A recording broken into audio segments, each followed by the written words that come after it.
حديث النور والصدق هو الداعي إلى الحق يجمعه البخاري ويهديه إلى الخلق. هنا يا أمة الإسلام تجمعنا لخير كلام سبائك للبخاري مخلدة على الأيام. العالمين والعاقبة للمتقين والصلاة والسلام على سيد الأنبياء والمرسلين سيدنا وحبيبنا وحبيب رب العالمين محمد وعلى آله وأصحابه ومن هدى بهديه إلى يوم الدين.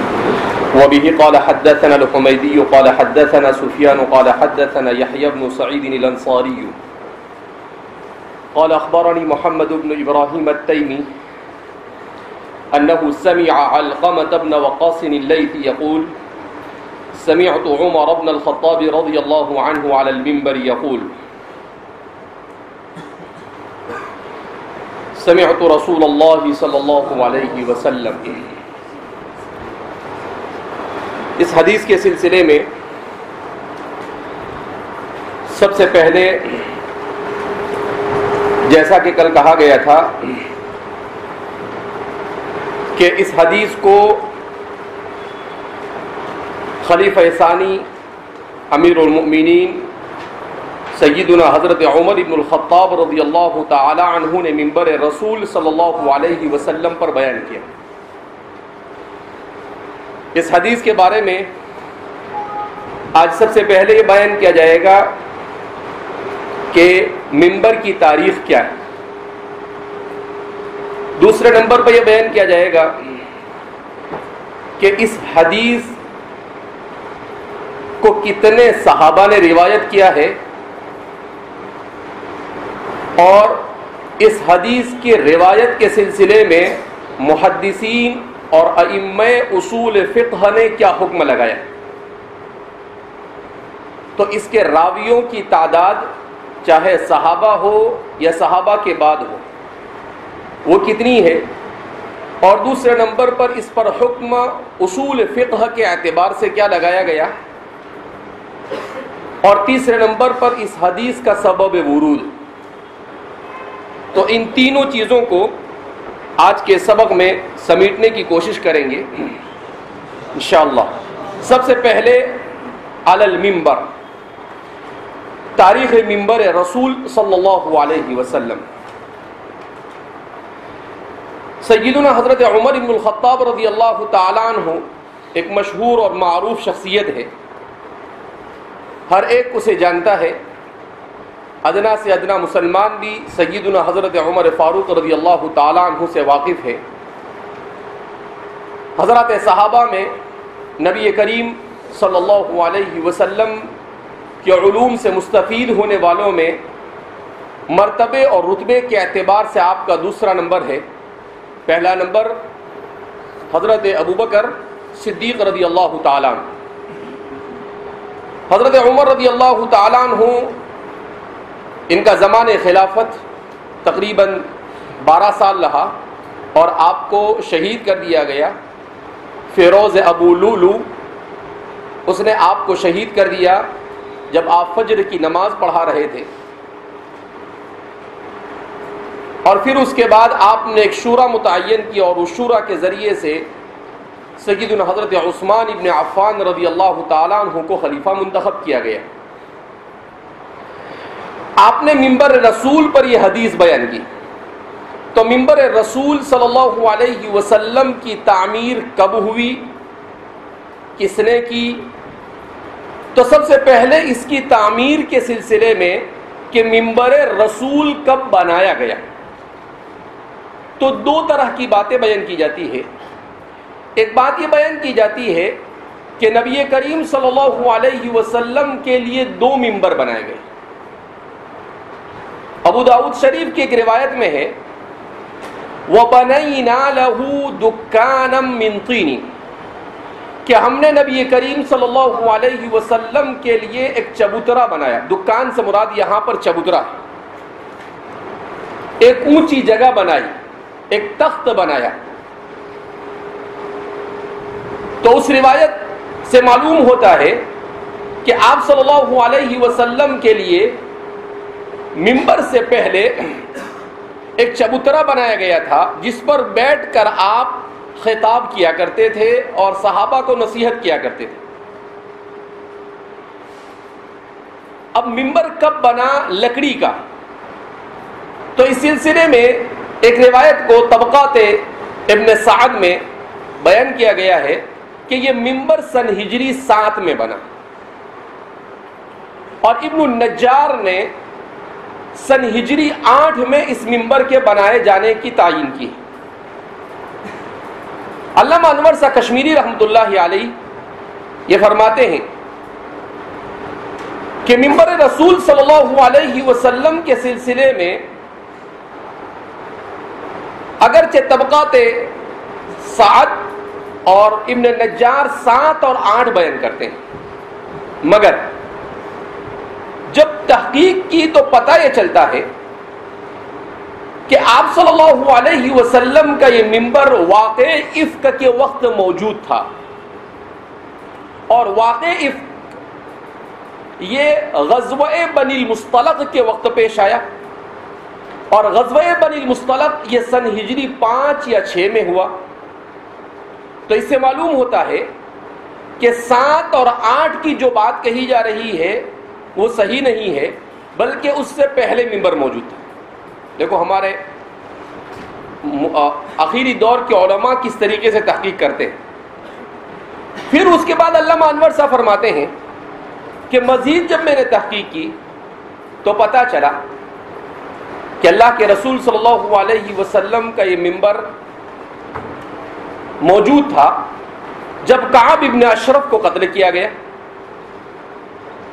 اور کعب ابن اشرف کو قتل کیا گیا سن ہجری 3 اور 4 میں. تو اس سے پتہ چلا کہ سن ہجری 5 سے پہلے بھی منبر کا ثبوت ملتا ہے. پھر علامہ فرماتے ہیں کہ مزید جب تحقیق کی تو پتہ چلا کہ تحویل قبلہ کے وقت بھی منبر موجود تھا،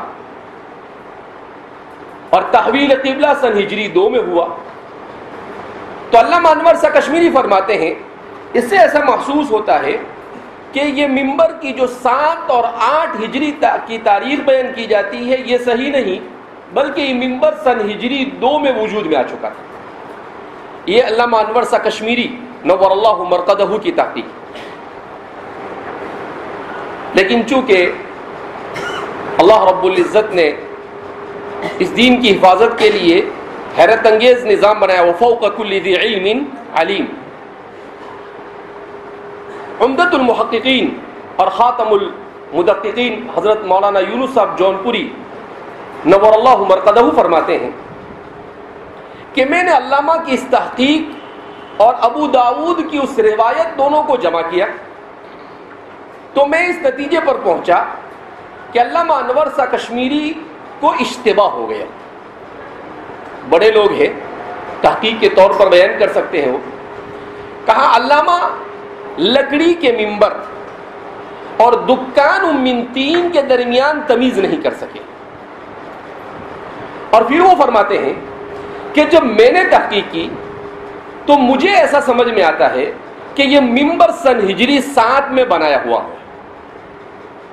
کہا میں نے کیسے تحقیق کی تو حضرت مولانا یونس صاحب جونپوری نور اللہ مرقدہ فرماتے ہیں کہ میں نے سب سے پہلے اس منبر کو بنانے والے کون صحابہ ہیں ان صحابہ کی تحقیق کی تو 3 صحابہ کے نام ملتے ہیں.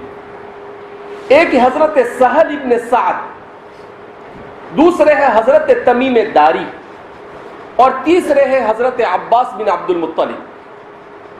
کہا ان 3 صحابہ میں سے کسی ایک نے اس منبر کو بنایا.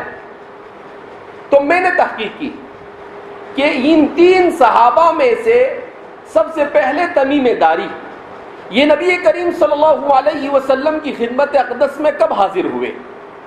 تو فرماتے ہیں کہ ان کے حضور کے سلسلے میں 8, 9 اور 10 ہجری 3 روایتیں ملتی ہیں. بعض روایتوں میں ہے کہ سن ہجری 8 میں آئے، بعض روایتوں میں ہے کہ سن ہجری 9 میں آئے، اور بعض روایتوں میں ہے کہ حضور کی وفات سے کچھ مدت پہلے تشریف لائے. یہ وہی صحابی ہے جنہوں نے دجال کو دیکھا تھا، حضرت تمیم داری رضی اللہ تعالیٰ. دوسرے صحابی حضرت عباس ہے. تو حضرت عباس مدینہ کب تشریف لائے؟ تو سن ہجری 8 میں فتح مکہ کے بعد تشریف لائے. تو حضرت سہل تمیم داری کو دیکھو تو وہ بھی 8 میں آ رہے ہیں. حضرت عباس کو دیکھو تو وہ بھی سن ہجری 8 میں آ رہے ہیں. اس کے بعد حضرت سہل ابن سعد رضی اللہ تعالیٰ عنہ، تو میں نے ان کی تحقیق کی تو حضرت سہل ابن سعد رضی اللہ تعالیٰ عنہ فرماتے ہیں کہ میں نے منبر رسول صلی اللہ علیہ وسلم کو بنانے کے لیے جس لکڑی کا استعمال کیا مقام جرف سے وہ میں لے کر آیا. وَكُنْتُ ابْنَ 11 سَنَةً. اور حضرت سہل ابن سعد فرماتے ہیں کہ اس وقت میری عمر 11 سال تھی. اس وقت میری عمر کتنی تھی؟ 11 سال. حضرت شیخ فرماتے ہیں کہ پھر میں نے ملایا کہ حضرت سہل ابن سعد رضی اللہ تعالیٰ عنہ نے نبی کریم صلی اللہ علیہ وسلم کے انتقال کے وقت کیا کہا؟ تو فرماتے ہیں اذا توفی رسول اللہ صلی اللہ علیہ وسلم کنت 15 سنة. تو اس وقت میں 15 سال کا تھا. اس وقت میں کتنے سال کا تھا؟ اس کا مطلب کیا ہوا کہ انہوں نے آپ صلی اللہ علیہ وسلم کی وفات سے تقریباً 4 سال پہلے 11 سال کی عمر میں مقام جرف سے لکڑی لا کر دی اور اس لکڑی کے ذریعے سے منبر کو بنایا گیا. تو حضرت شیخ فرماتے ہیں کہ مجھے سب سے زیادہ بہتر یہ معلوم ہوتا ہے کہ اس منبر کے بنانے والے حضرت سہل ابن سعد ہے اور یہ واقعہ سن ہجری 7 میں پیش آیا. گویا کہ طبقات سعد کی جو روایت ہے وہ صحیح معلوم ہوتی ہے اور اس کی خاتم المحققین نے تحقیق کرنے کے بعد اس نتیجے پر پہنچے کہ سن ہجری 7 میں یہ منبر بنایا گیا. اب پھر سوال پیدا ہوتا ہے کہ علامہ انور شاہ کشمیری رحمۃ اللہ علیہ جو فرماتے ہیں کہ منبر رسول موجود تھا کب؟ واقع افک کے وقت منبر رسول موجود تھا کب؟ جب کعب ابن اشرف کو قتل کیا گیا. بخاری شریف کی روایت ہے، آگے آئے گی، اور آپ نے مشکات میں بھی اس روایت کو پڑھا ہوگا کہ اللہ کے رسول صلی اللہ علیہ وسلم نے کہا من لکعب ابن اشرف، کون ہے جو کعب ابن اشرف کو قتل کرے؟ تو اس وقت حضرت محمد بن مسلمہ کھڑے ہوئے اور کہا میں کعب ابن اشرف کو قتل کروں گا، اس لیے کہ وہ نبی کریم صلی اللہ علیہ وسلم کے ہجوں میں اشعار بہت کہا کرتا تھا. یہودی تھا، مدینہ میں رہتا تھا. آج بھی اس کا قلعہ مدینہ کے اندر باقیات کے طور پر موجود ہے، کعب ابن اشرف کا بنایا ہوا، جہاں پر اسے قتل کیا گیا. تو فرماتے ہیں کہ اس وقت موجود تھا اور پھر آپ نے بات بیان فرمائی کہ تحویل قبلہ کے وقت بھی موجود تھا. اور تحویل قبلہ کے سلسلے میں ہم نے پڑھا کہ اللہ کے رسول صلی اللہ علیہ وسلم بار بار سے قرآن کریم نے جس کو بیان کیا ہے سیقول السفہاء من الناس ما ولاہم عن قبلہ، تو اس کی روایت اس کے سبب نزول میں آپ نے پڑھا کہ اس کا سبب نزول کیا بیان کیا جاتا ہے کہ مدینہ آنے کے بعد 14 یا 16 مہینے تک آپ صلی اللہ علیہ وسلم نے کدھر نماز پڑھی؟ بیت المقدس کی طرف. اور اس کے بعد تو 14 اور 16 مہینے، اس کا مطلب کتنے کون سی ہجری ہوئی؟ سن ہجری 2. سن ہجری 2. تو حضرت شیخ یونس صاحب فرماتے ہیں اصل میں سن ہجری جب سے آپ صلی اللہ علیہ وسلم تشریف لائے تو سن ہجری 2 سے لے کر سن ہجری 7 تک کے نبی کریم صلی اللہ علیہ وسلم کے لیے جو منبر تھا یا آپ کے لیے جو چبوترا تھا وہ ابو داؤد کی روایت کے مطابق مٹی کا بنایا ہوا تھا. وہ کیسا بنایا ہوا تھا؟ مٹی کا. پھر اس کے بعد جب لوگ بکثرت آنے لگے تو اتنے سی جگہ پر بیٹھ کر لوگوں تک اپنے پیغام کو پہنچانا اور لوگوں کا آپ کو دیکھنا دشوار ہو رہا تھا. تو حضرت سہل ابن سعد اور ان کے بعض رفقا نے آپ سے درخواست کی کہ اللہ کے رسول صلی اللہ علیہ وسلم افلا نصنع لک منبرا، کیا ہم آپ کے لیے منبر نہ بنائیں؟ تو پھر انہوں نے مقام جرف سے جو مدینہ منورہ سے 3 میل کے فاصلے پر تھا، 1 میل ہوتا ہے تقریباً 2.25 کلومیٹر کا، تو اس اعتبار سے 3 میل کا مطلب کتنا ہوا؟ 3 میل کا مطلب کتنا ہوا؟ ارے 2.25 کو 3 مرتبہ ضرب دو، 5.25 کلومیٹر، یعنی مدینہ سے 5.25 کلومیٹر کے فاصلے پر تھا. تو وہاں سے لکڑی لا کر بنایا. اس کی صفت کیا بیان کی جاتی ہے کہ نبی کریم صلی اللہ علیہ وسلم کے اس منبر کو 3 سلم تھی، یعنی 3 بیٹھکیں تھیں. آپ صلی اللہ علیہ وسلم اس پر چڑھتے تھے. بعض روایت کے مطابق دوسرے پر پاؤں رکھتے تھے اور تیسرے پر آپ تشریف رکھتے تھے، اور بعض روایت میں ہے کہ آپ تیسرے پر ہی تشریف فرمایا کرتے تھے. تو یہ جو منبر لکڑی کا بنایا گیا، تو فرماتے ہیں کہ اس منبر کو آپ سن ہجری 2 سے نہیں تسلیم کر سکتے. یہ وہی منبر ہے جس کا تذکرہ طبقات سعد نے سن ہجری 7 میں کیا ہے. لہذا نبی کریم صلی اللہ علیہ وسلم کے لیے بناء منبر، اس کی تعمیر یعنی منبر جو بنایا گیا وہ حضرت شیخ یونس صاحب کی تحقیق کے مطابق سن ہجری 7 میں بنایا گیا. کب بنایا گیا؟ اس قول کو آپ نے کیا قرار دیا ہے؟ راجح قرار دیا ہے، اور اس کے لیے آپ نے ان تمام کے تمام قرائن کو کیا ہے؟ جمع کیا ہے. تو یہ ہے منبر رسول صلی اللہ علیہ وسلم کی تفصیل. کہنے کو چھوٹی سی بات، لیکن اس کے لیے کتنا لوگوں نے اپنا دماغ کھپایا ہے. کہ آپ صلی اللہ علیہ وسلم کا منبر کس نے بنایا، وہ بنانے والے نے کس سے بنایا، کس جگہ سے بنایا اور کس طرح سے بنایا، اس کی صفت کیا ہے، اس کی ساری کی ساری تفصیلات کیا کی گئی، بیان کی گئی. بہرحال تو یہ ہے منبر رسول صلی اللہ علیہ وسلم کے سلسلے میں جو بات کا وعدہ کیا گیا تھا وہ بیان کی گئی. اب اس کے بعد دوسرا کہ اس حدیث، جس حدیث کو بیان کیا جا رہا ہے، اس حدیث کا سبب ورود کیا ہے. تو اس حدیث کے سبب ورود کے سلسلے میں بیان کیا جاتا ہے کہ اس حدیث کو جس راوی کے یعنی جس صحابی کے سلسلے میں نبی کریم صلی اللہ علیہ وسلم نے بیان کی، حضرات صحابہ فرماتے ہیں ہم اس صحابی کو مہاجر ام قیس کہا کرتے تھے. مہاجر ام قیس، ان کا نام کہیں نہیں ملتا ہے. یہ حضرات صحابہ کی خصوصیت ہے کہ اگر اپنے ساتھی میں سے کسی سے کوئی غلطی ہو جاتی تھی تو اس غلطی کی صورت میں اس کا نام بیان نہیں کرتے. ہاں کبھی کبھی نام اس وقت بیان کرتے تھے جب اس کی غلطی کے ساتھ ساتھ اس کی کثرت فضیلت بیان کی ہو اللہ کے رسول صلی اللہ علیہ وسلم. جیسے حضرت ماعز اسلمی، تو ان کا نام بھی صحابہ نے اس لیے بیان کیا کہ اللہ کے رسول صلی اللہ علیہ وسلم نے ان کی توبہ کے بارے میں بیان کیا کہ اگر ان کی توبہ کو تقسیم کیا جاوے تو پورے اہل مدینہ منافقوں کے سمیت جنت میں داخل ہو جائیں گے. تو اس لیے ان کا نام بیان کرتے ہیں. ورنہ اب یہ مہاجر ام قیس صحابی کا نام بھی کہیں پر ملتا نہیں، صرف یہ ملتا ہے کہ حضرات صحابہ ان کو مہاجر ام قیس کہتے تھے. کیا ہے یہ واقعہ؟ تو فرماتے ہیں کہ ایک صحابی تھے جو مدینہ منورہ میں آباد ایک عورت ام قیس سے شادی کرنا چاہتے تھے. ام قیس کا نام بھی کسی کو معلوم نہیں اور صحابی کا نام بھی کسی کو معلوم نہیں. تو ام قیس نے شرط لگائی کہ میں آپ سے نکاح کر لوں گی، لیکن ایک شرط کے ساتھ کہ آپ کو ہجرت کرنی پڑے گی، مدینہ آنا پڑے گا ہجرت کرنے. تو انہوں نے اس شرط کو قبول کر لیا کہ بھئی ایک تیر سے 2 شکار ہو رہے ہیں، ہجرت کی ہجرت ہو رہی ہے اور شادی کی شادی ہو رہی ہے، تو کیا حرج ہے. تو اب انہوں نے ہجرت کی. اسی وجہ سے اس صحابی کا نام رکھا صحابہ نے مہاجر ام قیس، یعنی ام قیس کے لیے ہجرت کرنے والے. اور یہ حدیث انہی کے بارے میں وارد ہوئی.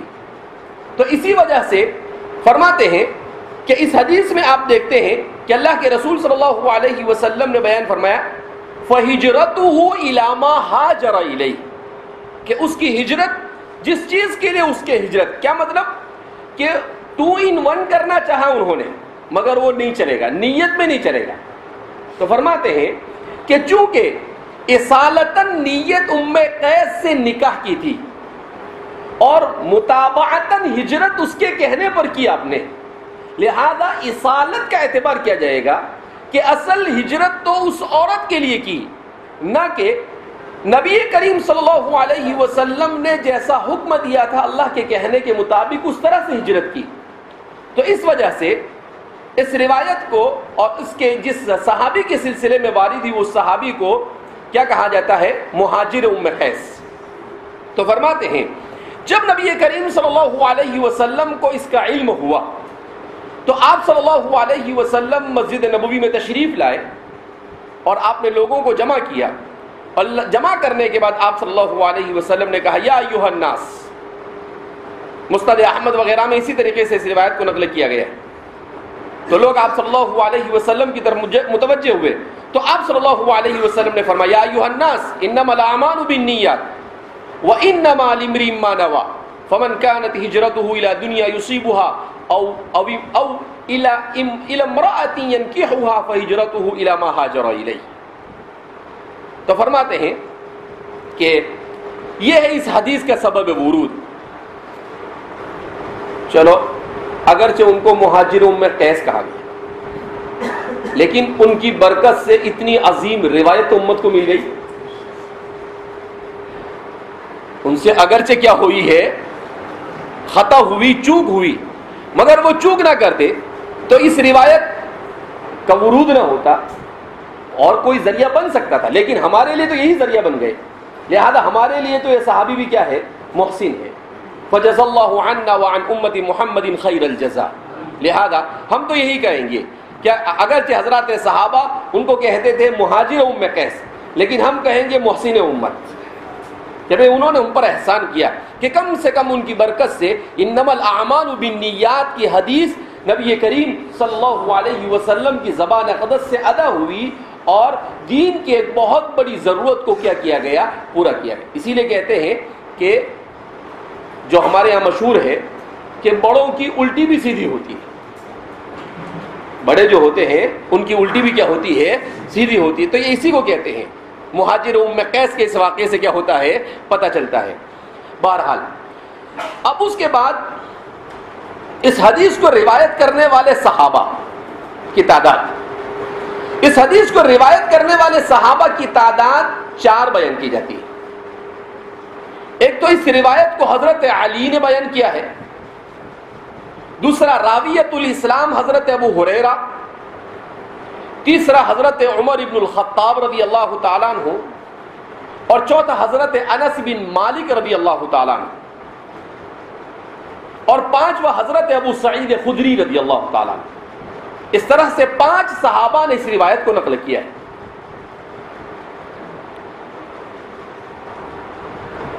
البتہ اس روایت پر حکم کے سلسلے میں حضرات محدثین کے یہاں پر مختلف باتیں بیان کی جاتی ہیں۔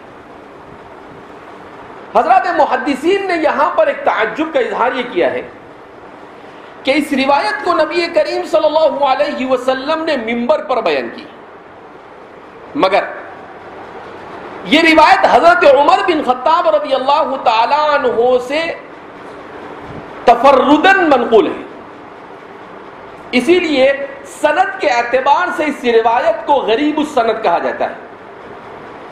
اور کمال یہ ہے کہ حضرت عمر نے بھی اس روایت کو اکیلے نقل کیا، اس لیے کہ دوسرے صحابہ سے جو مروی ہے وہاں پر سندوں پر کلام ہوتا ہے۔ جو صحیح سند سے مروی ہے، جس کو امام بخاری نے نقل کیا ہے اور امام ابو داؤد وغیرہ نقل کیا ہے، وہ یہی سند ہے۔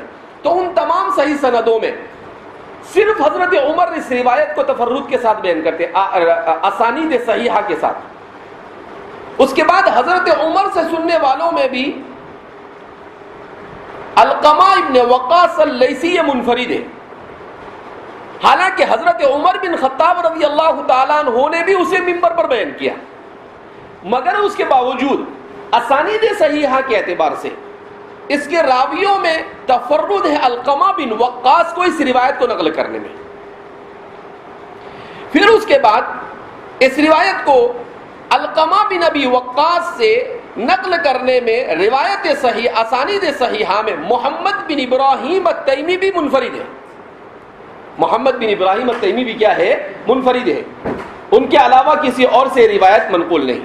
ہاں، اس کے بعد یحییٰ ابن سعید الانصاری سے اس روایت کو نقل کرنے والوں کی تعداد بڑھ جاتی ہے، لیکن یحییٰ ابن سعید الانصاری تک یہ روایت تفرد کے ساتھ نقل ہوتی چلی آئی ہے۔ حضرت نبی کریم صلی اللہ علیہ وسلم سے حضرت عمر بیان کرتے ہیں، سیدنا حضرت عمر رضی اللہ تعالیٰ عنہ سے حضرت علقمہ بن وقاص اور علقمہ بن وقاص سے محمد بن ابراہیم التیمی بیان کرتے ہیں۔ البتہ یحییٰ ابن سعید الانصاری پر جب پہنچتے ہیں تو اب اس کے بعد اس روایت کی سند میں تواتر کا درجہ آ جاتا ہے۔ اسی لیے اس روایت پر حکم کے سلسلے میں حضرات محدثین کے یہاں پر مختلف باتیں بیان کی جاتی ہیں۔ اس کا حکم جاننے سے پہلے ایک بات ہم یہ جانتے چلے کہ اس روایت کے سلسلے میں حضرت شیخ یونس صاحب جونپوری نور اللہ مرقدہ فرماتے ہیں کہ بعض محدثین فرماتے ہیں کہ یحییٰ ابن سعید الانصاری سے نقل کرنے والوں کی تعداد 250 ہے۔ یحییٰ ابن سعید سے نقل کرنے والوں کی تعداد کتنی ہے؟ 250۔ اور فرماتے ہیں کہ بعض محدثین کا کہنا ہے کہ یحییٰ ابن سعید سے نقل کرنے والوں کی تعداد 700 ہے۔ یحییٰ ابن سعید سے نقل کرنے والوں کی تعداد کتنی ہے؟ 700 ہے۔ حافظ ابن حجر اسقلانی فرماتے ہیں کہ میں نے تحقیق کرنے کی کوشش کی کہ بھائی کوئی 250 کہہ رہا ہے، کوئی 700 کہہ رہا ہے، بعض حضرات نے 200 راوی بیان کیے، تو فرماتے ہیں کہ بہت تتبع کے بعد مجھے یحییٰ ابن سعید الانصاری سے نقل کرنے والے تقریباً 70 ملے۔ حضرت مولانا یونس صاحب جونپوری وہ فرماتے ہیں کہ میں نے بھی حافظ ابن حجر اسقلانی کی ڈگر پر اس کو تحقیق کرنے کی کوشش کی کہ یحییٰ ابن سعید الانصاری سے نقل کرنے والے کتنے ہیں، تو کہا مجھے تو 30 ہی ملے۔ مجھے تو کتنے ملے؟ 30 ہی۔ لیکن اس کے بعد حضرت فرماتے ہیں لیکن اس کا یہ مطلب نہیں کہ یحییٰ ابن سعید الانصاری سے نقل کرنے والے 30 ہی ہیں۔ اگر میری بات مان لی جائے، حضرت فرماتے ہیں، تو حافظ ابن حجر کی بات بھی غلط ہو جائے گی، اس لیے کہ وہ 70 بیان کرتے ہیں۔ جن لوگوں نے 250، 200 اور 700 بیان کیا ان کی بات بھی غلط ہو جائے گی۔ حافظ صاحب کی بات مانو تو 250، 200 اور 700 والوں کی بات غلط ہوگی، جبکہ وہ سب کے سب محققین ہیں۔ تو آپ نے بڑی اچھی بات بیان کی، آپ نے فرمایا کہ اصل میں جن لوگوں نے اس روایت کو 250، 300 اور 700 تک کے بیان کیا ہے، یہ اس زمانے کے لوگ ہیں جب احادیث مبارکہ کو بکثرت پورے اہتمام کے ساتھ لوگ نقل کرنے کا رواج لوگوں میں تھا، اور محدثین بکثرت یہاں سے وہاں پر رحلات المحدثین کا اجرا ہو رہا تھا۔ یعنی وہ لوگ ہیں جو یہ بیان کر رہے ہیں وہ سن ہجری 3 اور 4 کے لوگ ہیں، اور فرماتے ہیں کہ حافظ صاحب سن ہجری 8 میں آتے ہیں۔ تو کہا کہ 400 سال کے بعد اگر حافظ صاحب کو 70 ہی ملے تو جن لوگوں نے ان سے سنا ضروری نہیں ہے کہ ان سب کی سندوں کے ساتھ کتابوں کے اندر میں منقول ہوا۔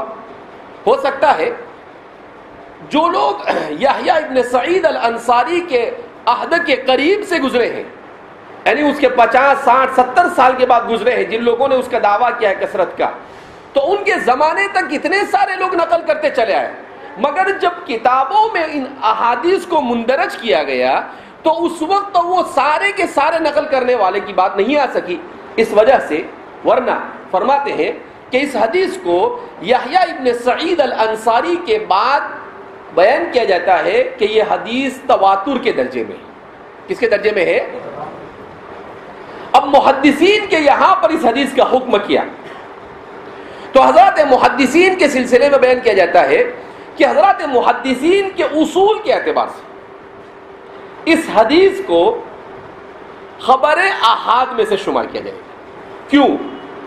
اس لیے کہ محدثین کے یہاں پر اگر کسی حدیث کو عزیز یا مستفیض یا متواتر بننا ہے تو ہر طبقے میں 2، 3، 4 ایسے راویوں کا ہونا ضروری ہے، اور یہاں پر وہ چیز پائی جاتی نہیں۔ لہذا محدثین کے اصول کے اعتبار سے یہ حدیث خبر واحد کے حکم میں ہے، نہ عزیز کے حکم میں ہے، نہ مستفیض کے حکم میں ہے، اور نہ متواتر کے حکم میں ہے۔ یہ خبر واحد، البتہ خبر واحد صحیح، خبر واحد تو ہے مگر کیا ہے؟ صحیح ہے۔ خبر واحد کیسی ہے؟ صحیح ہے۔ امام جلال الدین سیوطی فرماتے ہیں، جنہوں نے بخاری کی شرح لکھی ہے، امام جلال الدین سیوطی فرماتے ہیں کہ یہ حدیث متواتر بالمعنی ہے، متواتر باللفظ نہیں، یعنی لفظ کے اعتبار سے تو یہ خبر واحد ہے، البتہ معنی کے اعتبار سے یہ متواتر ہے۔ کس کو کہتے ہیں متواتر بالمعنی؟ متواتر بالمعنی اس کو کہتے ہیں کہ ایک حدیث اس سے جو مفہوم ثابت ہو رہا ہو، وہ مفہوم دوسری بہت ساری حدیثوں سے ثابت ہوتا ہو، اور قرآن کریم کے بھی بہت سارے نصوص سے کیا ہوتا ہو؟ ثابت ہوتا ہو، اور ان سب کو ملایا جاوے تو ایک ہی معنی سامنے آوے۔ اور اگر اس طریقے سے دیکھا جاوے تو یہ حدیث متواتر بالمعنی ہے۔ یہ حدیث کیا ہے؟ متواتر بالمعنی ہے، اس لیے کہ قرآن کریم کہتا ہے مخلصین لہ الدین، تو مخلصین لہ الدین کا مطلب کیا ہے؟ نیت کو خالص کرنا، انما الاعمال بالنیات۔ تو کہا قرآن کی آیتوں کو لو آپ اور احادیث مبارکہ جو مختلف طرق سے اس کو بیان کیا، ان سب کو جمع کرو تو یہ متواتر بالمعنی بنتی ہے۔ علامہ شبیر احمد عثمانی شیخ الاسلام وہ فرماتے ہیں اس حدیث کے سلسلے میں کہ اصولیین کے اعتبار سے یہ حدیث خبر عزیز ہے۔ یہ کیا ہے؟ خبر عزیز ہے، اور محدثین کے اعتبار سے خبر واحد ہے۔ اصولیین کے اعتبار سے خبر عزیز کیوں ہے؟ اس لیے کہ ائمہ اصول فقہ کے یہاں پر کسی حدیث کے عزیز ہونے کے لیے کسی ایک یا دو طبقے میں دو یا دو سے زائد لوگوں کا ہونا کیا ہے؟ کافی ہے۔ اور یہاں پر یحییٰ بن سعید کے بعد کے جو طبقات ہیں اس میں بہت بڑی تعداد ہے، 50، 70، 100، 200، 500 اور 700 تک ہے، لہذا کم سے کم اس حدیث کو اصولیین کے نزدیک خبر عزیز کہا جائے گا، روایت عزیزہ کہا جائے گا۔ تو اس طرح سے اس روایت پر 3 حکم لگے۔ اس روایت پر کتنے حکم لگے؟ 3۔ ایک حکم تو لگا اس روایت پر محدثین کے اعتبار سے، وہ کیا ہے؟ خبر واحد۔ محدثین کے اعتبار سے کیا ہے؟ خبر واحد۔ دوسرا حکم لگا محدثین ہی کے اعتبار سے کہ یہ متواتر بالمعنی ہے، متواتر باللفظ نہیں بلکہ کیا ہے؟ متواتر بالمعنی ہے۔ اور تیسرا حکم اس حدیث پر لگا اصولیین کے اعتبار سے، اور اصولیین کے اعتبار سے یہ حدیث کیا ہے؟ خبر عزیز ہے۔ اصولیین کے اعتبار سے یہ حدیث کیا ہے؟ خبر عزیز ہے۔ تو اس طرح سے اس حدیث کے سلسلے میں یہ چند باتیں بیان کی گئی۔ سمعت عمر بن الخطاب رضی اللہ عنہ علی المنبر یقول سمعت رسول اللہ صلی اللہ علیہ وسلم یقول، سیدنا حضرت عمر بن الخطاب رضی اللہ تعالیٰ عنہ فرماتے ہیں میں نے رسول اللہ صلی اللہ علیہ وسلم کو یہ کہتے ہوئے سنا، اور جیسا کہ میں نے کہا کہ معجم طبرانی وغیرہ میں یا ایھا الناس انما الاعمال بالنیات کے الفاظ ہیں۔ البتہ اس حدیث کی تخریج امام بخاری نے اپنی کتاب میں 7 جگہ پر کی، یعنی یہاں پر بیان کیا ہے، اور اس کے علاوہ دوسرے 6 مقامات پر اس حدیث کو امام بخاری نے نقل کیا ہے۔ اس کے علاوہ امام مسلم نے بھی اس روایت کو نقل کیا ہے۔ اس کے علاوہ اس حدیث کو امام ابو داؤد نے بھی، امام نسائی نے بھی، امام ابن ماجہ نے بھی فرماتے ہیں کہ تمام کے تمام محدثین نے اس روایت کو نقل کیا ہے۔ اصحاب صحاح ستہ نے بھی، سنن دارمی میں بھی، سنن بیہقی میں بھی، تمام کے تمام مسانید میں بھی یعنی مسند احمد میں بھی، معطا میں بھی۔ معطا کے سلسلے میں بات بیان کی جاتی ہے کہ معطا امام مالک سے معطا کو نقل کرنے والے مختلف لوگ ہیں۔ ایک تو یحییٰ ابن یحییٰ ہے، اور دوسرے امام محمد ابن الحسن الشیبانی ہے جو مشہور ہے۔ امام محمد ابن الحسن الشیبانی سے جو مشہور ہے وہ ہمارے یہاں پر معطا محمد کے نام سے جانی جاتی ہے، جبکہ وہ معطا مالک بروایت محمد ہے۔ لیکن ہمارے یہاں پر طلباء میں اور ہمارے درمیان کیا مشہور ہے؟ کیا پڑھتے ہو؟ معطا محمد۔ وہ معطا محمد نہیں، وہ کیا ہے؟ معطا مالک بروایت محمدی، وہ معطا مالک ہی ہے، مگر اس کے راوی کون ہے؟ امام محمد ہے، جو امام مالک سے نقل کرتے ہیں تو فرماتے ہیں کہ معطا کو امام محمد کے علاوہ جتنے لوگوں نے بھی معطا کو نقل کیا ہے امام مالک سے، وہاں پر یہ روایت نہیں ملتی. البتہ معطا محمد میں یہ روایت موجود ہے. حضرت شیخ یونس صاحب فرماتے ہیں کہ بعض حضرات نے کہا کہ یہ روایت معطا میں ہے ہی نہیں، تو کہا کہ وہ حضرات غلطی پر ہیں، اس لیے کہ معطا محمد میں یہ روایت صراحت کے ساتھ موجود ہے. لہذا جن لوگوں نے یہ کہا کہ معطا میں یہ روایت نہیں ہے، یہ محل نظر بلکہ مردود بات ہے. ایسا نہیں ہے کہ معطا میں. اس روایت کو امام شافعی نے بھی نقل کیا ہے. مسند ابی حنیفہ میں امام ابو حنیفہ سے بھی روایت منقول ہے. امام احمد ابن حنبل نے بھی نقل کیا ہے.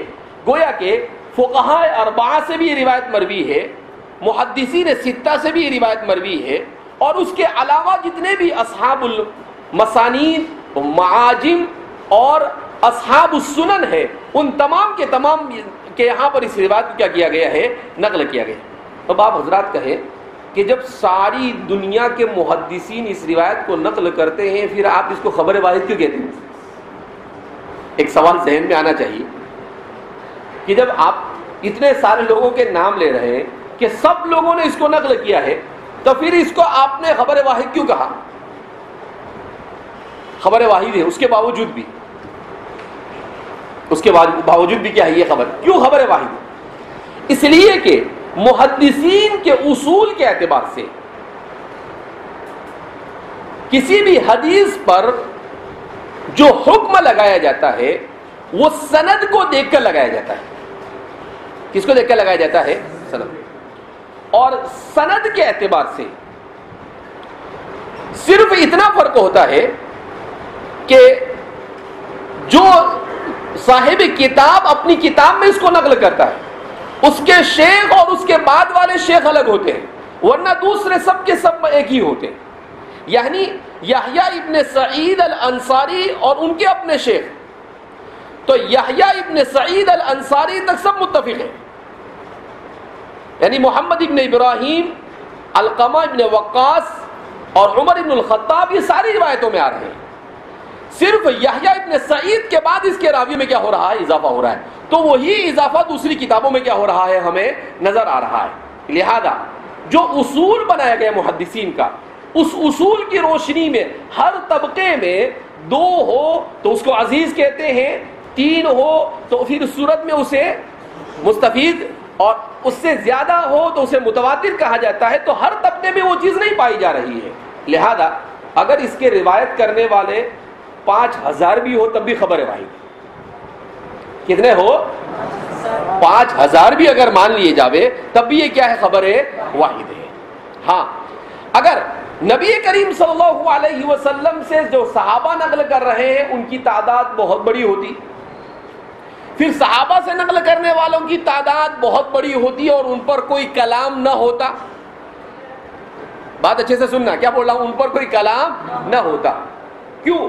اس لیے کہ دوسرے صحابہ حضرت انس وغیرہ سے جو مروی ہے، پھر اس کے بعد ان سے جو نقل کرنے والے ہیں جن سے نقل کی گئی ہے، ان کے اوپر کلام کیا گیا. اب جب کلام کیا گیا ہے تو ظاہر سی بات ہے کہ جب راوی پر کلام ہو گیا تو وہ حدیث کیا ہو جائے گی؟ ضعیف ہو جائے گی. وہ حدیث کیا ہو جائے گی؟ ضعیف ہو جائے گی. لہذا اس بنا پر حضرات محدثین کے اصول کے اعتبار سے یہ حدیث کیا بنتی ہے؟ خبر واحد بنتی ہے. اگرچہ امام جلال الدین سیوطی نے اس میں تھوڑا سا توسع کیا اور کہا کہ چلو بھائی ٹھیک ہے، اصول کو ہم نہیں چھیڑتے، چونکہ وہ خود بہت بڑے اصولی آدمی ہیں. انہوں نے اصول فقہ اور اصول حدیث کے اوپر کتاب لکھی ہے، ہر فن مولا تھے وہ تو. ویسے بھی زیادہ نہیں، صرف 1400 کتابیں لکھی امام جلال الدین سیوطی. اسی لیے ایک عرب نے ان کے اوپر مضمون لکھا تھا، میں نے پڑھا کچھ دنوں پہلے کسی مجلے میں، تو ان کے بارے میں لکھا ہے العالم الموسوعی. العالم الموسوعی الامام جلال الدین السیوطی، ایک ایسا عالم جو انسائکلوپیڈیا کی طرح. 1400 کتاب لکھنے والا آدمی کیسا ہوگا؟ امام جلال الدین السیوطی. کسی فن میں آپ جاؤ اور امام جلال الدین السیوطی کی کتاب نہ ملے، یہ ناممکن نہیں، محال. یہاں تک کہ طب میں بھی کتاب ہے ان کی. کس میں کتاب ہے؟ علم طب میں، ڈاکٹری میں بھی انہوں نے کتاب لکھی ہے، مجربات سیوطی کے نام سے اردو میں بھی کسی نے اس کا ترجمہ کیا ہے، اور حدیث میں، نحو میں، صرف میں، اصول فقہ میں، فقہ شافعی کے ماننے والے تھے۔ البتہ شافعی ہونے کے باوجود بھی انہوں نے مناقب ابی حنیفہ لکھی تھے شافعی، مگر اس کے باوجود آپ نے امام صاحب کے مناقب پر کیا لکھی ہے؟ کتاب لکھی ہے۔ بہرحال تو فرماتے ہیں انما الاعمال بالنیات وانما لامرئ ما نوى فمن كانت هجرته الى دنيا يصيبها او الى امرأة ينكحها فهجرته الى ما هاجر اليه۔ تو حدیث میں کیا فرمایا نبی کریم صلی اللہ علیہ وسلم نے؟ انما الاعمال بالنیات، اعمال کا دار و مدار نیت پر ہے۔ اب سب سے پہلے تو ہمیں اس حدیث کو باب سے جوڑنے کی کوشش کرنی پڑے گی، اس لیے کہ امام بخاری باب قائم کرتے ہیں، باب کیف کان بدء وحی رسول اللہ صلی اللہ علیہ وسلم، اور حدیث لاتے ہیں انما الاعمال بالنیات۔ اب پوری حدیث میں کہیں پر بھی وحی سے متعلق کوئی چیز نظر نہیں آتی، اور روایت بیان کریں گے اور اس کے بعد پھر کچھ نہیں، دوسری روایت آگے لے آئیں گے حدثنا عبداللہ بن یوسف کہہ کر۔ اب کہا کہ کیا کریں؟ اثر کھپاؤ، ترجمۃ الباب قائم کرو کہ حدیث کے کس حصے کا کس سے تعلق ہے۔ تو فرماتے ہیں کہ حضرات محدثین کا یہ کہنا ہے انما الاعمال بالنیات والی روایت کو مصنف نے باب کیف کان بدء الوحی کی ذیل میں لائے اور سب سے پہلے اسی روایت کو بیان کیا۔ تو فرماتے ہیں یہ اس لیے بیان کیا کہ چاہے علم وحی ہو، چاہے کوئی بھی علم یا کوئی بھی عمل ہو، ان سارے اعمال کی قبولیت کا مدار یہ نیت پر ہے۔ اعمال کی قبولیت کا مدار کس پر ہے؟ نیت پر۔ تو فرماتے ہیں کہ وحی جو ہے انسان کو یہ درس دیتی ہے کہ انسان اپنے عمل اور قول سے پہلے اپنی نیت کو درست کر لے۔ انسان اپنے قول اور عمل سے پہلے اپنی نیت کو کیا کر لے؟ درست کر لے۔ اگر اپنے قول اور عمل سے پہلے وہ نیت کو درست کرتا ہے تو اس صورت میں اس کا قول اور عمل درست ہوگا اور مطابق وحی ہو جائے گا، اور اگر اسے درست نہیں کرتا ہے تو وہ مطابق وحی نہیں ہو، وہ مطابق وحی نہیں ہو۔ کیا مطلب؟ کہ انسان کے کسی بھی عمل کے عند اللہ مقبول ہونے کے لیے اس کا مطابق وحی ہونا ضروری ہے۔ کیسا ہونا ضروری ہے؟ اور مطابق وحی کب ہوگا؟ جب استحضار نیت ہوگا۔ اگر استحضار نیت صحیحہ ہے تو عمل وحی کے مطابق ہوگا، اور جب عمل وحی کے مطابق ہوگا تو پہلے ہی ہم نے کہہ دیا تھا کہ کیف یہاں پر اہمیت نہیں رکھتا ہے۔ حضرات محدثین فرماتے ہیں کہ بدء الوحی یہ اہم ہے، تو وحی سے اس کا رشتہ کیا ہو جاتا ہے؟ جڑ جاتا ہے۔ چونکہ پہلی ہی جگہ پر امام بخاری نے ترجمۃ الباب بڑا مشکل قائم کیا ہے، تو پہلی توجیہ آپ کے سامنے بیان کی گئی کہ ایک توجیہ حضرات محدثین نے یہ کی ہے کہ باب اور حدیث میں مطابقت ہو رہی ہے حدیث کے جزء اول سے، کلام رسول صلی اللہ علیہ وسلم کے جزء اول سے۔ کیسے مطابقت ہو رہی ہے؟ اس لیے کہ ہر محدث اپنے اعتبار سے حدیث کو ترجمۃ الباب کے ساتھ کیا کرے گا؟ جوڑنے کی کوشش کرے گا۔ تو پہلی کوشش یہ ہے کہ چونکہ انسان کے کسی بھی عمل کے درست ہونے کے لیے نیت کا درست ہونا ضروری ہے، اور نیت کے درست ہونے سے نیت کے درست ہونے کا پتہ کس سے چلتا ہے؟ وحی سے چلتا ہے. کس سے چلتا ہے؟ کیسے وحی سے چلتا ہے؟ کہ اس کا وہ عمل وحی کے مطالبے کے مطابق ہے یا نہیں. اگر اس کا وہ عمل وحی کے مطالبے کے مطابق ہے تو اس کا عمل درست ہوگا، اس کا قول درست ہوگا. اور اگر اس کے مطابق نہیں ہے تو کتنا ہی بڑا کام ہو وہ درست ہو سکتا نہیں ہے. تو فرماتے ہیں کہ اس طریقے سے اس کو جوڑا گیا. یہ قول اول ہے. اس کے علاوہ بھی دوسرے اقوال بیان کیے گئے ہیں جس میں ترجمۃ الباب قائم کر اس کو سمجھانے کی کیا کی گئی ہے، کوشش کی.